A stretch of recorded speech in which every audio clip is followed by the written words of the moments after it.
তো গাইস তোমরা যদি এই লোকটাকে যদি কাইনো চিনি থাকেন তাহলে কিন্তু দয়া করে এই নাম্বারটার মধ্যে যোগাযোগ করেন, কারণ এই লোকটা ইস্তেমার বাড়ি থেকেই চলে এসেছে শাশুড়ে, মানে এই লোকটার কি কত কভার পায় না, তার বাড়ির ঠিকানাও কভার পায় না, বা একটা মোবাইল দিলেও নাম্বারও আর কি টিপির পায় না। তো তোমরা যদি কাইও চিনি থাকেন তাহলে এই নম্বর তাড়াতাড়ি যোগাযোগ করেন। আর যদি এই লোকটা দেখো কেমন করে করে তোমরা অল্প আর কি শোনো, তো লোকটা দেখো কিছু কথা খবরও পায় না, মানে কোনো কিছুই আর কি পায় না। তো তোমরা অল্প দয়া করে ভিডিওটা করে শেয়ার করেন, তাহলে লোকটার কথা শুনতে। ইস্তেমার বাড়ি থেকে না বাড়ি কোথায়? হাতির দূরে নাকি ডিংডিঙে নাকি করে বাড়ি জায়গা জায়গা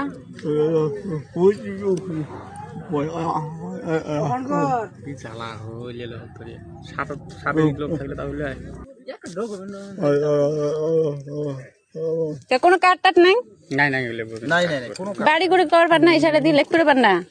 তুমি একটু ফিডব্যাক কি তো তোমরা তো দেখলেন যে লোকটা আর কি আও করে পায় না, মানে আর কি একটা চিঠি দিছি যে ঠিক না লেখো বা লেখ পুরো পায় না, নম্বর দিছি যে মোবাইল দিছি যে নম্বরটা টেপো, তো ইনকি নম্বরও টিপে পায় না। তো তোমরা প্লিজ তোমরা দয়া করে এই ভিডিওটাকে বেশি বেশি করে শেয়ার করবেন যাতে আমার ফ্যামিলির কাছে ভিডিওটা আর কি পৌঁছায়।